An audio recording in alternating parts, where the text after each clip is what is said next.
To make India full member IEA international energy agency need to amend काय founding charter. बरोबर इथपर्यंत. पूर्व परीक्षेमध्ये मला सांगा 100% कुठल्या तरी पूर्व परीक्षेमध्ये आयदर कंबाईन आयदर राज्यसेवा दोन पैकी एका परीक्षेमध्ये आय शब्द वापरण्यापेक्षा संघटनेवर एक प्रश्न असतो. मग तो इकॉनॉमी बेस असो की मग तो करंट बेस असतो. एक प्रश्न असतो म्हणजे असतो. समजली इथपर्यंत. आता बघा उदाहरणार्थ तुम्हाला आकुस विचारलाय, तुम्हाला कॉड विचारलाय आणि विशेष म्हणजे ग्रुप सी मध्ये विचारलाय. ग्रुप सी मध्ये बरं का विचारलं अपेक्षित होतं कुठं राज्यसेवेला. आता आपली मानसिकता असते ना भारी भारी राज्यसेवेला कमी कमी तिकडं, पण केलं उलट. ते इथं तीन गोष्टीवर आपल्याला समजायचं आहे. पहिली गोष्ट आपल्याला समजायची आहे IEA इंटरनॅशनल एनर्जी एजन्सी. आता बघा पहिल्यांदा इंटरनॅशनल एनर्जी एजन्सीची स्थापना 1974 मध्ये झाली. 1974 मध्ये. बरोबर. सध्या याचे 32 सदस्य आहे. 32. आणि का स्थापन झाली तर 1973 मध्ये जे लार्जेस्ट ऑइल प्रोड्युसर करणारं संघटन होतं त्याचं नाव आहे OPEC organization of petroleum export countries. त्यांनी काय केलं होतं ऑइल स्टॉक केलं. म्हणजे पूर्ण ऑइल रिझर्व्ह करून टाकलं आणि विकणं बंद केलं. आणि त्याच्या मागे कारण असं होतं की ऑइल स्टॉक करू, भाव वाढू देऊ आणि चढ्या भावाने विकू. आता साहजिक आहे 1973 ची व्यवस्था म्हणजे ती तो इयर बघा म्हणजे तो काळ बघा. आज मला सांगा म्हणजे आजच्या डेटमध्ये बघा एनर्जी हा तुमच्या इकॉनॉमीचा मेन सोर्स आहे. एनर्जी शिवाय शक्यच नाही ना. मग ते इंडस्ट्रीमध्ये बघा की आपल्या डेली रुटीन मध्ये बघा. म्हणून बा अशा वेळेस जर ऑइल स्टॉक जर झालं तर याचा सर्वाधिक फटका हा विकसित देशावर बसेल ना. कारण त्यांची इकॉनॉमी इंडस्ट्रियल बेस आहे ना बाबा. म्हणून त्या विकसित देशांनी मिळून IEA ची काय केली होती स्थापना. तेव्हा फाउंडिंग 17 मेंबर होते बरं का. आता 32 आहे. फाउंडिंग किती होते 17, आता 32 आहे. ओके. आणि हे कोण होते त्यावेळेचे फाउंडिंग करणारे. हे होते organization OECD organization of economic cooperation and काय डेव्हलपमेंट हे याचे सदस्य होते.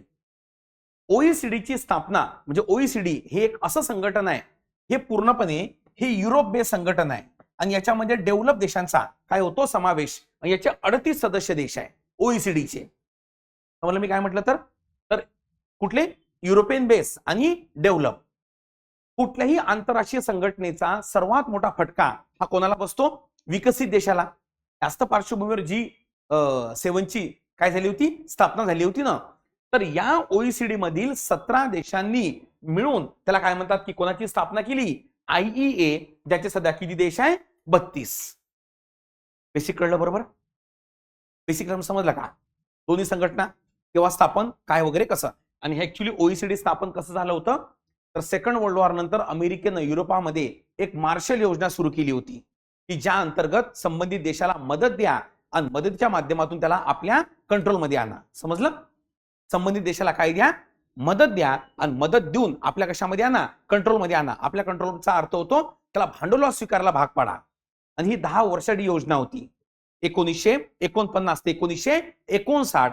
मग ज्या युरोपातील देशांनी त्या मार्शल योजनेअंतर्गत मदत स्वीकारली त्या देशांचं संघटन म्हणजे काय OECD. म्हणजे साहजिक आहे हे भांडवलवादी म्हणजे कोणते देश असेल विकसित. मग आता सर मुद्दा काय इथं भारत कुठं मधामध्ये आला. भारत यासाठी मधामध्ये आला 2017 मध्ये भारतानं IEA साठी अर्ज केला. काय केला अर्ज की आम्हाला फुल मेंबर द्या. लक्षात ठेवायचं भारत IEA चा असोसिएट मेंबर आहे. कुठला मेंबर असोसिएट. आणि यामध्ये आता बघा पहिला असतो ऑब्झर्वर मेंबर. कळलं का रे. दुसरा असतो असोसिएट मेंबर आणि तिसरा असतो आपला कोणता फुल मेंबर. समजलं. ऑब्झर्वर मेंबर म्हणजे काय जातो संघटनेच्या अधिवेशनाला ऑब्झर्व करतो घरी परत येऊन जातो.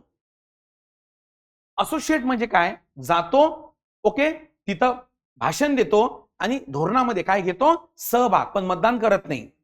आणि हा जातो बघतो भाषण देतो आणि मतदानाचा हक्क असतो तो म्हणजे फुल मेंबर. समजलं. भारत ऑलरेडी असोसिएट मेंबर आहे कोणाचा IEA चा. IEA चा, त्याला पाहिजे कोणतं मेंबर? फुल मेंबर. पण प्रॉब्लेम हा आहे याचा की IEA का स्थापन केलं? इंटरनॅशनल एनर्जी एजन्सी का स्थापन झाली? का स्थापन झाली होती? अरे बाबा, युरोप बेस और संघटन आहे हे. अरे बाबा, हे संघटन कोणतं आहे? युरोप बेस आहे ना. तर याच्या चार्टर मध्ये असं लिहिलं आहे, जो ओईसीडीचा सदस्य असेल तोच IEA चा सदस्य बनेल. कळलं का?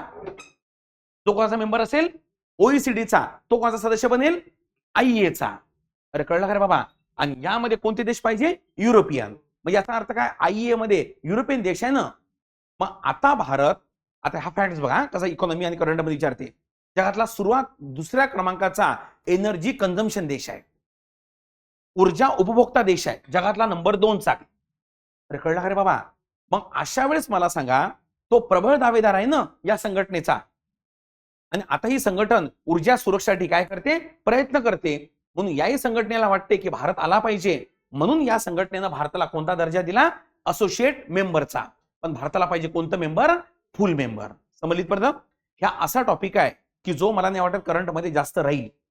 कळलं का? परंतु हा याच्यावर जर प्रश्न आला, असे छोटे छोटे प्रश्न असतात बरं का, की जे आपल्या नजरेखालून म्हणजे परीक्षा झाल्यानंतर मग जेव्हा गुगलवर सर्च करतो तेव्हा कळते, हा ते न्यूज होती रे बाबा. पण ते गेलं ना, बाण निघाला ना तो. आता तो परत तो आणून थोडी पुन्हा मारणार आहे. म्हणून आधीच त्याला काय म्हणतात की ते कामाचा आहे की बिनकामाचा आहे हा विचार बाजूला ठेवून मला असं वाटते असे टॉपिक जर केले तर निश्चितच थेंबे थेंबे तळेसाचे 5 मार्क जरी वाढले तरी कट ऑफ हा डेंजर झोनचा पलीकडे चालला जाईल. ठीक पर्यंत? त्यामुळे रेकॉर्डर घ्या, लवकर याच्यावर तुम्हाला मी नोट्स पण उपलब्ध करून देतो. ठीक आहे, चला ठळक बातम्या संपल्या.